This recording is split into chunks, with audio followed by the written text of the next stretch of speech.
Good morning students.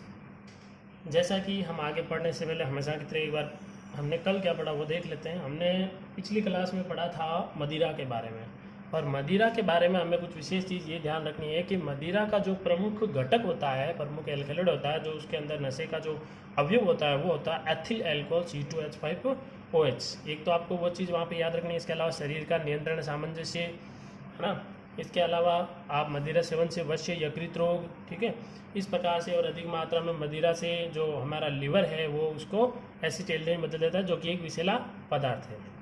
चलिए, इस प्रकार मदिरा का पॉइंट ख़त्म करते हुए आगे के पॉइंट पे चलते हैं। और आगे का जो पॉइंट है हमारा वो भी बहुत इंपॉर्टेंट है। देखिए, तंबाकू, मदिरा, अफीम, यहाँ से क्वेश्चन आने के बहुत चांसेस रहते हैं। तो अगला जो पॉइंट है हमारा, अगला पॉइंट है फोर्थ नंबर पॉइंट हो जाएगा आपके।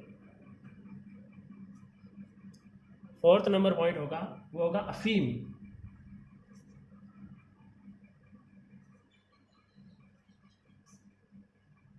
अगला पॉइंट हम पढ़ रहे हैं अफीम।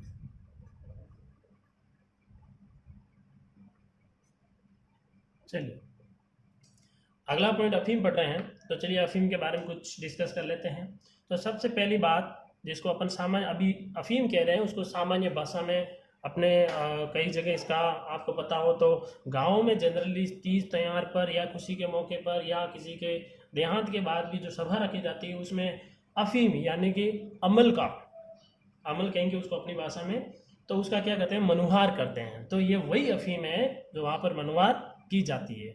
अब ये हालांकि इसमें बहुत सारे ऐसे एल्कलॉइड होते हैं जो कि दर्द निवारक के रूप में प्रयोग किए जाते हैं, लेकिन इसका क्या हो रहा है, दुरुपयोग हो रहा है। कुछ लोग इसकी लत बना लेते हैं और लत पड़ने के बाद में ये इसका निरंतर प्रयोग करते हैं, जिससे शरीर में बहुत ही घातक परिणाम देखने को मिलते हैं। तो सबसे पहले बात करते हैं कि अफीम जो है वो कैसे प्राप्त की जाती है। तो अफीम जो है जिस पादप से प्राप्त की जाती है, यानी इसका प्राप्ति पादप जो है, प्राप्ति पादप, ठीक है, वो पादप है पेपेवर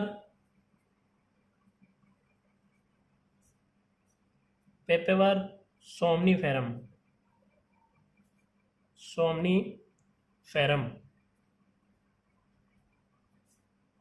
पेपेवर सोमनीफेरम, ये बहुत ही इंपॉर्टेंट पॉइंट है, आप इसको याद रखिएगा। पेपेवर सोमनीफेरम, ये याद रखना आपको। पेपेवर सोमनीफेरम यानी जिस पादप से प्राप्त किया जाता है उस पादप का नाम है पेपेवर सोमनीफेरम।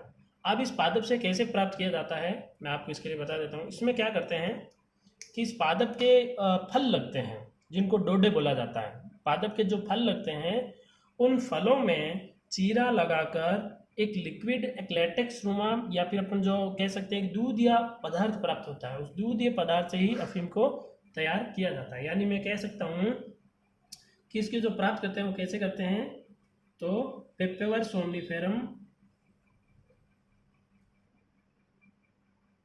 सोमनीफेरम के पादप जो है, पेपेवर सोमनीफेरम, उस पादप के पेपेवर सोमनीफेरम के कच्चे फल, पेपेवर सोमनीफेरम के कच्चे फल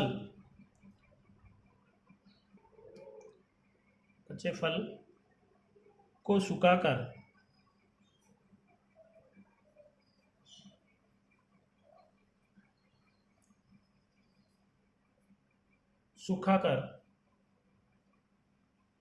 कच्चे फल से प्राप्त दूध को सुखाकर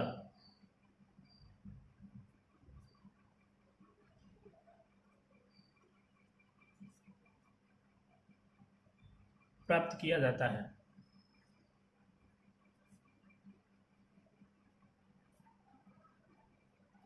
जाता है।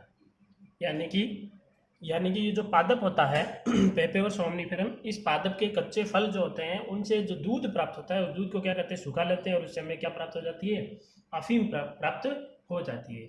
अब इस अफीम में जो है तकरीबन 30 प्रकार के एल्केलॉइड पाए जाते हैं। यानी अफीम में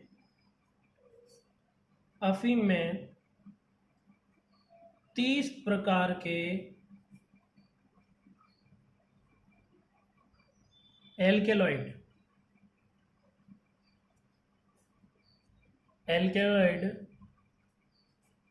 पाए जाते हैं, 30 प्रकार के। अब 30 प्रकार के एल्केलॉइड कौन कौन से, जिसमें से कुछ प्रमुख हैं। जैसे बात करें तो मार्फिन,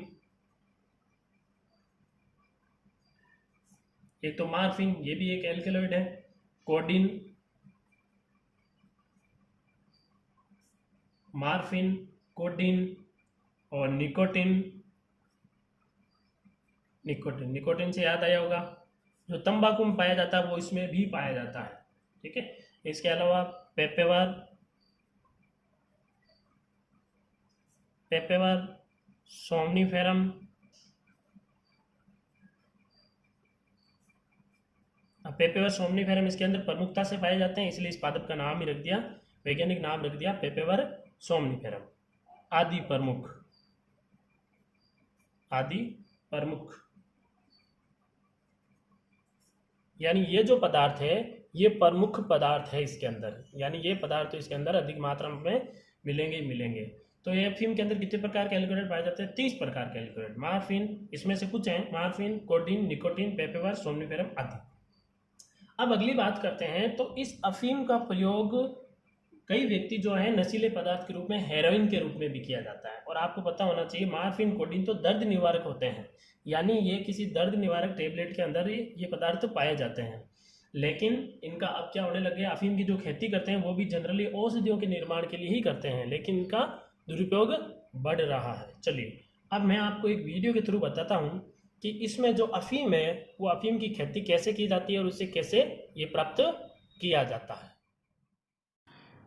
देखिए विद्यार्थियों, ये अफीम का पौधा आप देख रहे हो, और ये अफीम के पौधे का जो ऊपर वाला भाग है, इस ऊपर वाले भाग को ही कहा जाता है डोडे। ठीक है। तो क्या करते हैं कि जब जैसे मान के चलिए कि आज जो है अफीम में क्या करते हैं, यहाँ पर एक चीरा लगा देते हैं। अब वो चीरा कैसे लगाते हैं, इनके पास एक ब्लेड नुमा संरचना होती है, ये देखिए इस प्रकार की। इसमें क्या करते हैं, अफीम के जो डोडा है, जो उसका फल बीती है, फल है, उस पर चीरा लगा देते हैं, फिर इसको पड़ा रहने देते हैं। और ये शुरुआत में ये वाइट कलर का पदार्थ जो है दूध प्राप्त होता है, लेकिन सुबह तक, जब कल सुबह वापस देखेंगे तो ये इस प्रकार का लाल पदार्थ प्राप्त हो जाता है, लाल रंग का। तो इससे ये अफीम को प्राप्त इकट्ठा कर लेते हैं। आपको वीडियो अच्छा लगा होगा। Thank you so much.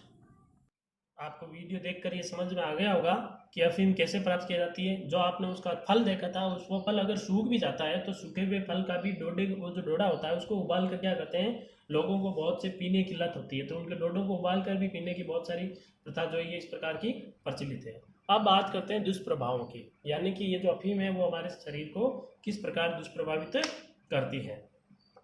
तो हेडिंग डालेंगे दुष्प्रभाव।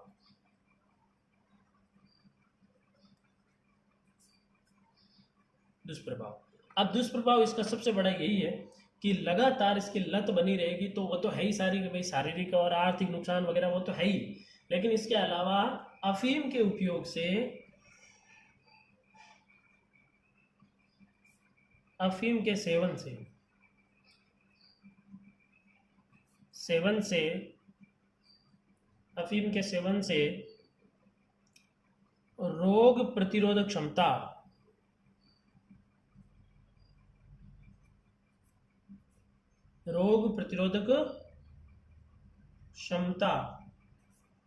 रोग प्रतिरोधक क्षमता, कम होने के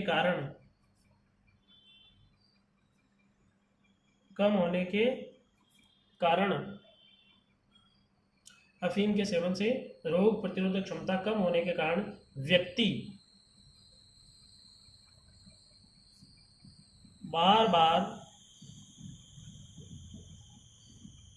बीमार रहता है, व्यक्ति बार बार बीमार रहने लगता है, और अंत में और अंत में असामयिक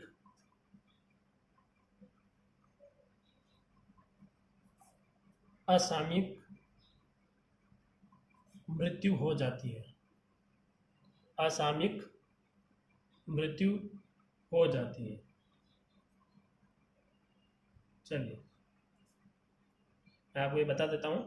अफीम का लगातार कोई व्यक्ति इसका सेवन करेगा तो वो उसका आदी हो जाएगा, और आदी होने के कारण उसके शरीर के अंदर जो रोगों से लड़ने की ताकत है वो धीरे धीरे क्या हो जाएगी, समाप्त हो जाएगी। और जब रोगों से लड़ने की क्षमता समाप्त हो जाएगी तो व्यक्ति बार बार बीमार पड़ेगा। हल्के से वायरस, हल्के से छोटे मोटे जीवाणु से, इन सूक्ष्म जीवों के कारण ये बार बार बीमार पड़ेगा, मौसम बदलाव से भी, और अंत में असामयिक व्यक्ति की क्या हो जाएगी, मृत्यु हो जाएगी। तो अगर ऐसी बात है तो इस अफीम को छोड़ना भी चाहिए। तो ऐसे व्यक्ति जो अफीम को नहीं छोड़ पाते हैं तो वह कई प्रकार के सरकारी परामर्श ले सकते हैं डॉक्टर से, और ऐसे बहुत सारे कैंप लगते हैं, उन कैंपों में जाकर वहाँ पर अफीम यानी नशा मुक्त जो कैंप होते हैं उनमें इसका छुटकारा दिला सकते हैं। तो आज हमारे जो विशेष टॉपिक हैं उसमें से आपको क्या क्या ध्यान रखना है मैं एक बार फिर बता देता हूँ आपको। एक तो आपको रखना है कि अफीम किस पादप से प्राप्त की जाती है, पेपेवर सोमनीफेरम से। पेपेवर सोमनीफेरम का जो कच्चा फल होता है उससे प्राप्त जो दूध होता है उसको सुखाकर इसे प्राप्त किया जाता है। इसके अलावा अफीम में 30 प्रकार के एल्कलॉइड होता है, जिसमें से प्रमुख, ये बोर्ड में पूछा हुआ क्वेश्चन है, ध्यान रखिएगा। ये क्वेश्चन पूछा गया था कि अफीम में पाए जाने वाले किन्हीं 2 एल्कलॉइड के नाम लिखिए। तो ये बोर्ड में पूछा हुआ क्वेश्चन है। तो इसमें आपको ध्यान रखना है मार्फिन, कोडीन, निकोटीन, पेपेवर और सोमनीफेरम, ये तो प्रमुख हैं, और भी बहुत सारे इसके अंदर एल्कलॉइड पाए जाते हैं। अगली बात करें दुष्प्रभाव, तो मैंने बता ही दिया, प्रतिरोधक क्षमता धीरे धीरे क्या हो जाएगी, समाप्त हो जाएगी, और प्रतिरोधक क्षमता समाप्त होने के कारण व्यक्ति बार बार बीमार पड़ेगा और अंत में असामयिक क्या हो जाएगी, उसकी मृत्यु हो जाएगी। चलिए आगे का टॉपिक जो है दवाओं का दुरुपयोग अपनी रूपरेखा के अकॉर्डिंग, वो टॉपिक अपन नेक्स्ट क्लास में लेंगे। तब तक के लिए जय हिंद, जय भारत।